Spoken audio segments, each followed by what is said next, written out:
तर नमस्कार मित्रांनो, फूड विथ अमोल सडकरच्या एका नवीन एपिसोडमध्ये तुम्हाला सर्व खवयांचं सर स्वागत आहे. मित्रांनो, आता आपण आलोय सांगलीच्या संजयनगर भागामध्ये. आता मित्रांनो, गणपतीचा सीझन चालू होतोय आणि गणपतीच्या सीझन मध्ये प्रत्येक घरामध्ये मोदक केले जातात. उकडीचे मोदक कसे केले जातात ते आमची वहिनी आज तुम्हाला दाखवणार आहे. तर मित्रांनो, आज आपण स्पेशली तांदळाचे उकडीचे मोदक बघणार आहोत. तर याची रेसिपी कशी केली जाते आणि त्यासाठी साहित्य कुठलं कुठलं लागतं ते आता आपण बघणार आहोत. चला तर मग.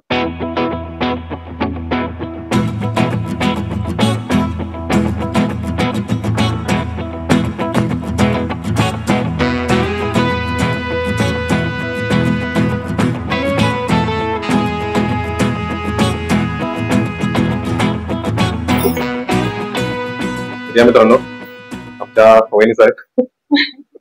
तर वहिनी आपल्याला मित्रांनो उकडीचे मोदक, तांदळाचे उकडीचे मोदक करून दाखवणार आहेत आणि त्यासाठी वहिनी काय काय साहित्य लागतं ते जरा आम्हाला दाखवा तुम्ही. इथे आपण तांदळाचं पीठ घेतलेलं आहे. एक दीड वाटी आहे साधारण. ओके. आणि खोबऱ्याचं किस.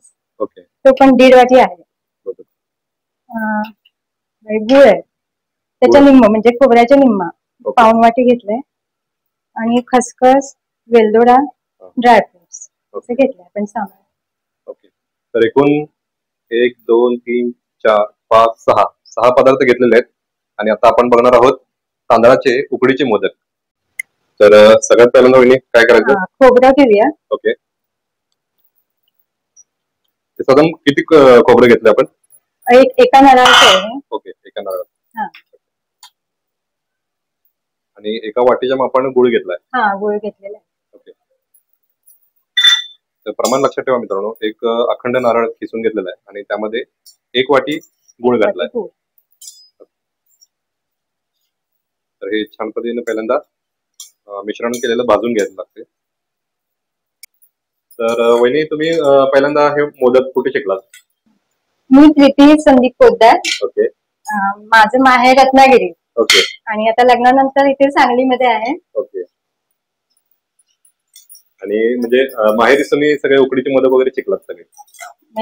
जास्त नाही, म्हणजे करायला तिकडे शिकले. ओके. लग्नानंतर मग करायला फोनवरून विचारून किंवा जाईन तेव्हा असं शिकले. नंतर कोकणामध्ये वहिनी कधी केलं जातं उकडीचे मोदक? असं काय स्पेशल ओकेजनला केले जातात की नेहमी करतात? एक नागपंचमीला असतात. ओके. तिकडे उकडीचे मोदक असतात आणि गणपतीत तर काय आवर्जून असतातच. गणपतीला नैवेद्याला दाखवतात. होय. पहिल्या दिवशी उकडीचे मोदक असतात. ओके. तांदळाचे उकडीचे मोदक स्पेशली केले जातात. होय. ओके. कसं वातावरण असतं तिकडे कोकणात गणपतीचं? गणपतीचं म्हणजे खूप उत्साह असतो तिकडे. एक 10 दिवस तर खूप मजा ते असते तिकडे.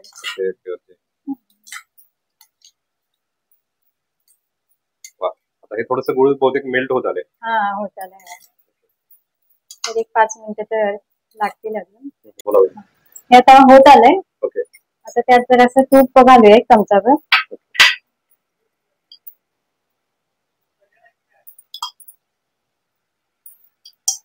तूप अंदाजेच घालायचं काय? चमचाभर चालते तेवढंच. ओके.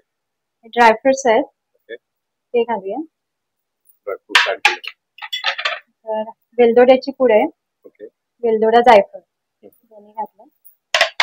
खसखस जरा भाजून घेतलेली ती घातले.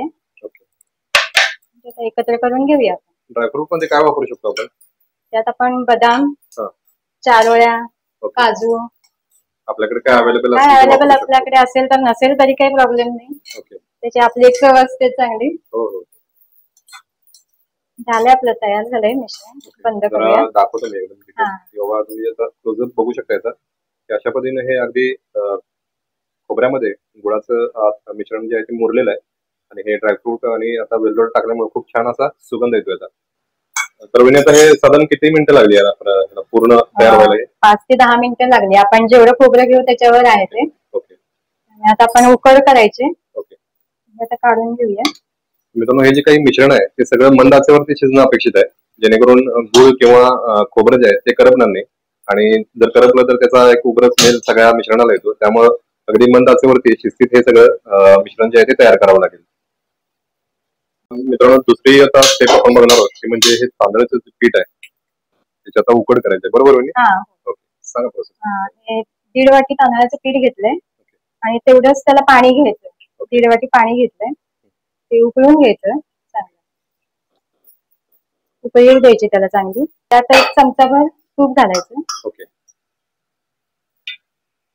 पाण्यातच तूप टाकलं. हा, जरा चवीपुरतं मीठ घालायचं त्यामध्ये. तर व्हिडिओ मित्रांनो संपूर्ण बघा जेणेकरून कुठली स्टेप मिस होणार नाही. थोडस ह्या पाण्यात मीठ घातलं. मीठ घातलं.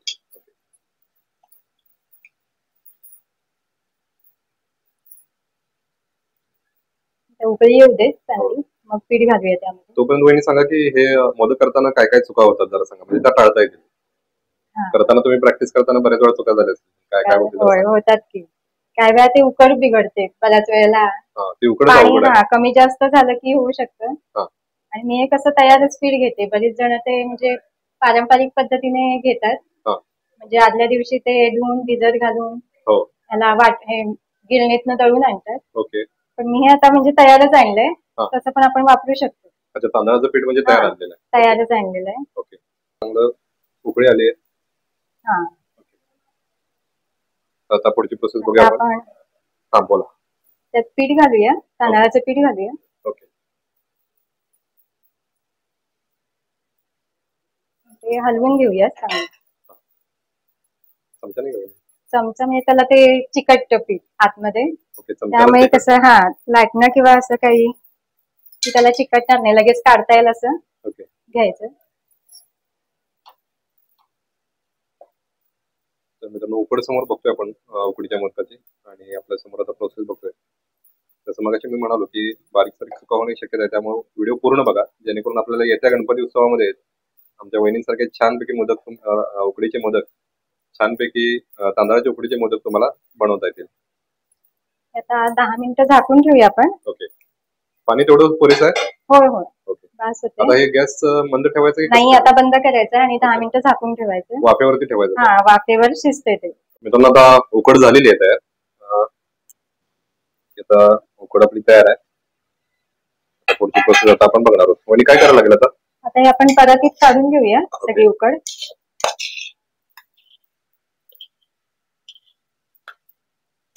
साधारण किती मिनिटं ठेवली होती आपण? 10-15 मिनिटं. ओके.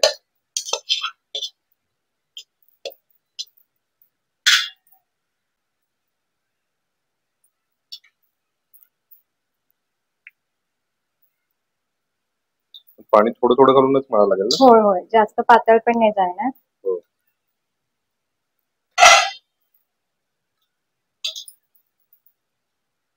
आणि गणपतीमध्ये तुमच्या कोकणातल्या आठवणी जरा सांगा, काय काय करत होता, तयारी वगैरे कशी असायची लहानपणी? तयारी म्हणजे कसं, आम्हाला शाळेला तर सुट्टीच असायची. गणपती जोपर्यंत घरात आहेत तोपर्यंत सुट्टीच असायची. त्याच्या आधीपासून आमचं प्लॅनिंग असायचं की काय काय डेकोरेशन करायचं किंवा काय. त्याचे सगळं सामान ते आणण्यापासून सगळं लहान मुलांकडे सगळं असायचं. बरोबर. आणि ते 4-5 दिवस आधीपासून आम्ही करायचं सगळं. कोकणामध्ये फुलं वगैरे भरपूर आले असतील ना, म्हणजे तिथली नॅचरल फुलं तिथली वापरून? होय, डेकोरेशन साठी त्याचा पण भरपूर वापर व्हायचा. आता कुठली फुलं वगैरे असतात जास्त तिथे? तिथे ते पूजेला मोहरीची फुलं वगैरे असायची आणि गौरीची फुलं येतात. गौरीची फुलं, बरोबर. ती एक असतात. चाफा, चाफ्याची पण. चाफा, जास्वंदी असतात. त्याची आरास केली जायची. झेंडूचे असतात एक डेकोरेशनला वापरायला. तर हे चपातीच्या कणकेसारखं मित्रांनो मळून पीठ आता तयार आहे. तरी एवढं झालं तरी आणि 5 मिनिटं चांगलं मळून घ्यायला पाहिजे ते. ओके. तेल पाण्याचा जरासा हार घेऊन मळून घ्यायचं. ओके.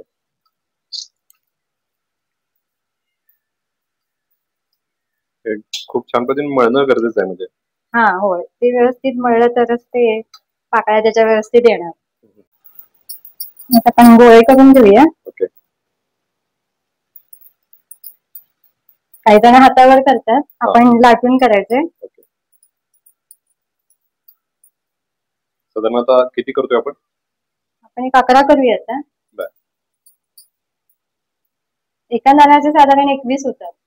21 होतात. आपल्याला पाहिजे त्या साईजचे करू शकतो. होय होय, मीडियम साईजचे 21 होतात. ओके. एखाद जरा कमी जास्त 11 किंवा 21 करावं लागतं ना? नैवेद्याला 11 किंवा 21 करायचे. मित्रांनो साधारण 11 गोळ्या आपण करतोय आता पिठाचे आणि आतापासून 11 मोदक केले जाते. आता हे करताना हाताला पीठ चिकटतं तर ते धुवून घ्यायचं, कारण ते पाकळ्या करताना पुन्हा त्या हाताला ते चिकटणार त्यामुळे पाकळ्या व्यवस्थित येत नाही. त्यामुळे जरा धुवून घेतलं की व्यवस्थित पाकळ्या करता येतात आपल्याला. थोडंसं पीठ लावून आपण लाटून घेऊया. हातावर पण करतात, सागडी करतात त्याची, पण ते वेळ जातो त्यामुळे आपण पटकन लाटून घेऊ शकतो ते. फक्त हलक्या हाताने आणि एकसारखं सगळीकडे जाडी राहायला पाहिजे त्याची. पुरीच्या आकाराचा करून घ्यायचं म्हणजे आता. हो, छोट्या पुरीच्या आकारामध्ये. छोट्या पुरीच्या बास होते तेवढ्या. त्याला आपण सुण्या करून घेऊया. हल्ली साचा मिळतोय याचा. होय, साचा पण आहे ना त्यात आलेला आता मिळतोय, पण आता हे हाताच्या साहाय्याने आपण पारंपरिक पद्धतीने कसं केले जाते ते बघतोय. कोकणात पारंपरिक पद्धतीने अशा पद्धतीने उकडीचे मोदक केले जातात. तर वहिनींना आहे प्रॅक्टिस छान पद्धतीने. तुम्हाला हवं असेल तर साचा देखील तुम्ही घेऊ शकता. खाली डिस्क्रिप्शन बॉक्स मध्ये साच्याची लिंक टाकतोय मी, इंस्टाग्राम आपल्या अमेझॉनची, तर त्याच्यावरती तुम्हाला तो साचा मिळून जाईल. तिथं त्या लिंक वरती क्लिक करून तुम्हाला हवा असेल तर तुम्ही तो साचा घेऊ शकता. सारण भरून घेतलंय आपण.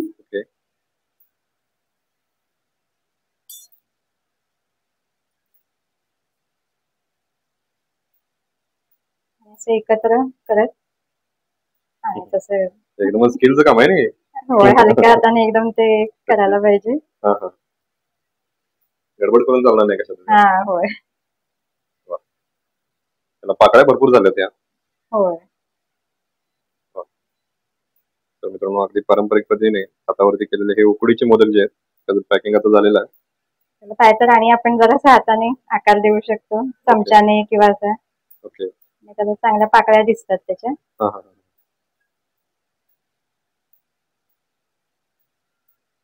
समोर बघू शकता मित्रांनो खूप छान पद्धतीनं हे आता उकडीचे मोदक हातावरती पारंपरिक पद्धतीनं तयार केलेले. असे आता आपण 11 मोदक करून घेणार आहोत. म्हणजे खूप वेळ देऊन करायचं काम आहे. जाता जाता करू म्हणून असं नाही होणार नाही ते. गडबडीत केलं की काहीतरी बिघडतच त्यामुळे ते निवांत वेळ काढून.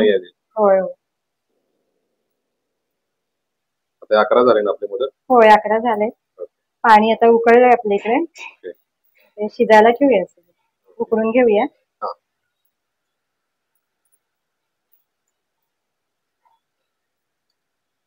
आता उकडायला ठेवूया यामध्ये.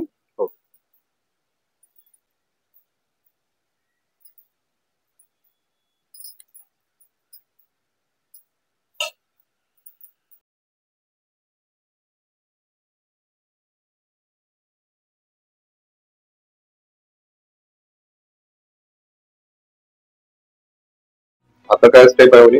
आता केसर आपल्याकडे असेल तर केसर वरती लावून घ्यायचं, त्याला मी कलर छान येतो.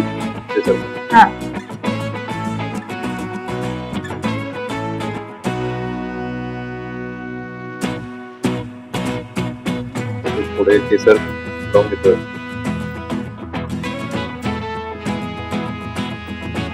केशरी कलर त्याला एक छानसा येतो वरती.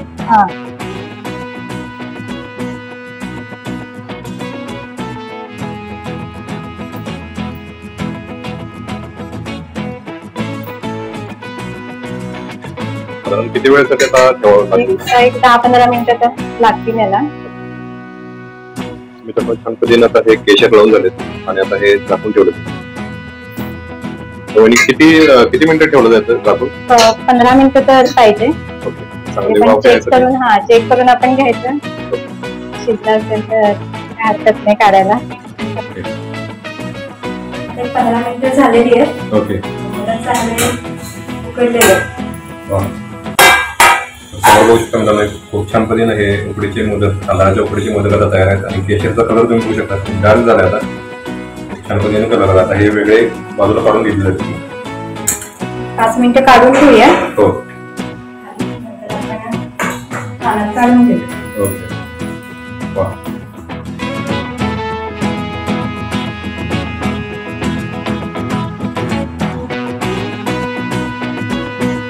तर मी तुम्हाला हे मोदक जे आहेत खास गणपतीसाठी आपण केलेले थोडे तांदळाचे मोदक तयार आहेत आणि आता थोडे गार झाले असेल ना वहिनी? 5 मिनिटं आपण काढून ठेवले होते. हो. आता काढतोय आता पाण्यात काढून घेऊया. ओके. आता हे वेगळ्या पाण्यामध्ये आपण आता ते मोदक आकाराचे केले होते त्याचे काढून घेऊया.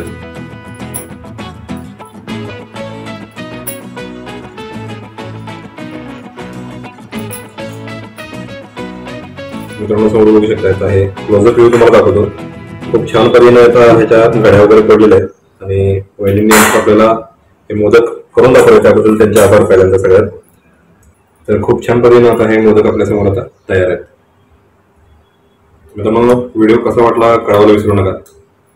प्रत्येक स्टेप कोणतीही स्टेप मिस न करता हे सगळे आता प्रोसेस तुम्हाला दाखवली आणि आवश्यकता करून बघा आणि काही प्रॉब्लेम येत असेल किंवा काही माहिती पाहिजे असेल तर पुन्हा तुम्ही कमेंट करू शकता. शक्य तेवढी मी माहिती कळवण्याचा प्रयत्न करेन. आणि ह्या प्लेटला इथं तूप ठेवलेलं आहे आणि ट्रॅडिशनल पद्धतीने याच्यावरती तुपाची दार सोडून हे मोदक आता खाली जातात.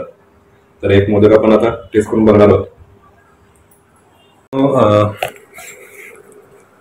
मित्रांनो उकडीच्या मोदकची आता सगळी रेसिपी आपण बघितली आहे वहिनी आणि वहिनींचे खूप खूप आभार. 2-3 वर्ष मी मागायला बोलत होते की आम्हाला रेसिपी दाखवा तुमच्या कोकणी पद्धतीने कशी केली जाते. तर आज त्यांनी दाखवली आपल्याला रेसिपी. खूप छान पद्धतीने रेसिपी त्यांनी दाखवली त्याबद्दल त्यांचे आभार.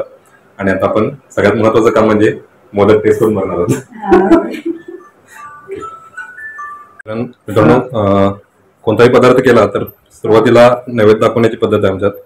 तर सगळ्यात पहिल्यांदा गणपतीचा आवडता मोदक गणपती समोर ठेवलाय आणि नैवेद्य दाखवतो त्याचा आणि त्यानंतर आपण आता टेस्ट करणार आहोत. बरोबर बहिणी? तर मित्रांनो उकडीचे मोदक आपल्या हातात आहेत आणि गणपती येण्याचे आता वेध लागले सगळ्यांनाच. तर हे गणपतीचे आवडते असे तांदळाचे उकडीचे मोदक आपल्यासमोर आता वहिनीने करून दाखवले त्याबद्दल त्यांचे पहिल्यांदा आभार. हा छान पद्धतीने उकडीचा मोदक केलेला आहे बघू शकता तुम्ही. आणि आता आपण टेस्ट करून बघूयात. सगळ्यात पहिल्यांदा त्याच्यावरती तूप घातलेलं आहे गरमागरम आणि इथं समोर बघू शकता हे उघडून दाखवतो तुम्हाला. खूप छान पद्धतीनं हा बेक झालेला आहे. आता हा टेस्ट करताना 1-2 क्रायटेरिया लावावं लागतात. ते म्हणजे वरचं आवरण जे आहे त्याची उकड आणि आतमध्ये केलेला मसाला. उकडीचं टेस्टिंग असं आहे की मित्रांनो ते खूप छान पद्धतीने शिजलं गेलं पाहिजे. कुठेही पिठाळा लागता कामा नये. आणि दुसरी मसाल्याची गोष्ट म्हणजे हा मसाला करताना आतला आपण खोबरं वापरलं होतं आणि तसे ड्रायफ्रूट वापरले होते. बरोबर नाही? 2-3 प्रकारचे ड्रायफ्रूट वापरले होते आणि गुळाचा खिस त्यामध्ये घालून सगळं मेल्ट करून घेतलं. तर ह्या मसाल्यामध्ये जे काही 3-4 गोष्टी घातल्या त्यांनी स्वतंत्र अस्तित्व दाखवता कामा नये प्रत्येकाचं. ते अगदी व्यवस्थित जुळून झालं पाहिजे आणि खूप छान क्रीमी जसं गुलकंद असतं तर तशा पद्धतीनं ते क्रीमी झालं पाहिजे. कारण वहिनीच्या हातचे मोदक मी बऱ्याच वेळा खाल्लेले आहेत. तर अगदी गुलकंदाचा जसा क्रीमीपणा असतो क्रीमनेस असतो तशा पद्धतीनं ते खूप छान मसाला मिळून येतो. तर आता आपण टेस्ट करून बघूयात.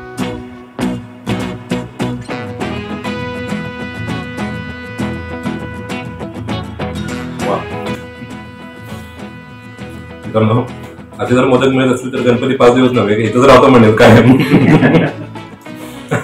गणपती जर असा नव्हे मिळत असेल तर काय अजून त्याला काय पाहिजे गणपती बाप्पाला आपल्या. अतिशय सुरेख झालेले आहेत. मी बऱ्याच वेळा आधी खाल्लेलेच आहे. जसं मगाशी म्हणलं तसं आपलं सारण वगैरे जे आहे ते खूप छान पद्धतीने क्रीम झालं आहे. दादा तुला काय म्हणायचं आहे मोदकांबद्दल काय म्हणतेस?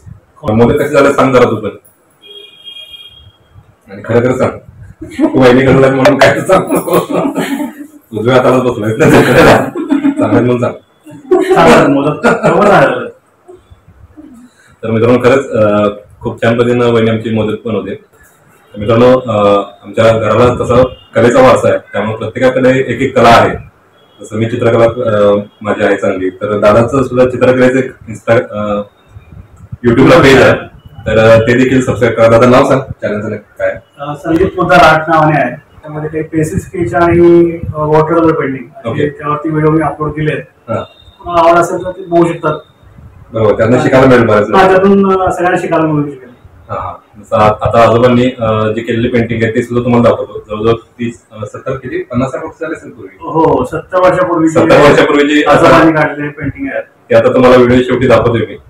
तर आता ज्यांनी आपल्याला खूप कष्टानं मदत करून दाखवले त्यांच्याबद्दल आपण विचारूया.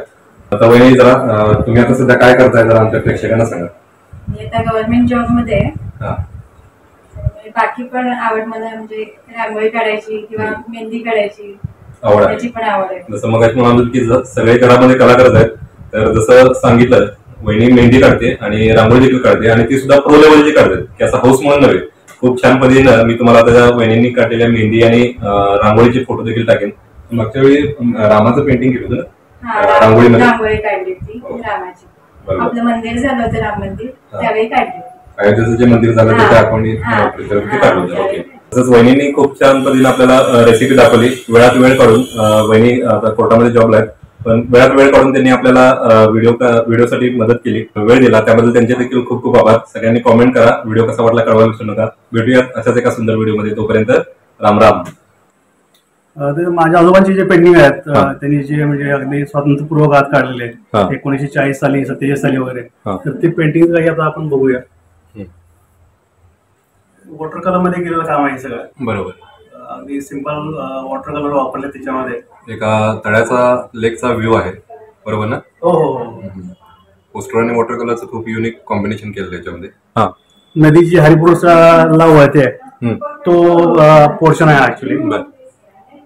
अच्छा, धरणावरनं केलेला आहे. धरणावरनं हरिपूरला जी नदी वळते बरोबर त्याच्यावरती केलेला ड्रॉइंग आहे ऍक्च्युली. बरोबर, अगदीच तो सीन आहे. बरोबर. आणि इथं खाली कुठल्या तरी माळावरचं वगैरे असं पेंटिंग केलेलं. हे खूपच युनिक आणि मला हे जास्त आवडतं अशासाठी की एका कोरड्या माळावरती केलेलं संध्याकाळचा हा व्ह्यू आहे.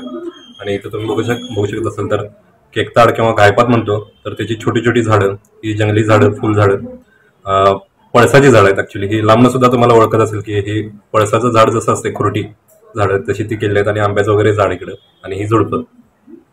आणि हा जो इथला वॉटर कलरचा फ्लो सोडलेला आहे त्याच्यामुळे मित्रांनो हे पेंटिंग पूर्णपणे आत घेऊन जातं आणि ह्या निळ्या डोंगराकडे ते खेचलं जातं माणूस. तर हे खूप छान पद्धतीनं हे युनिक कॉम्बिनेशन केलेलं आहे.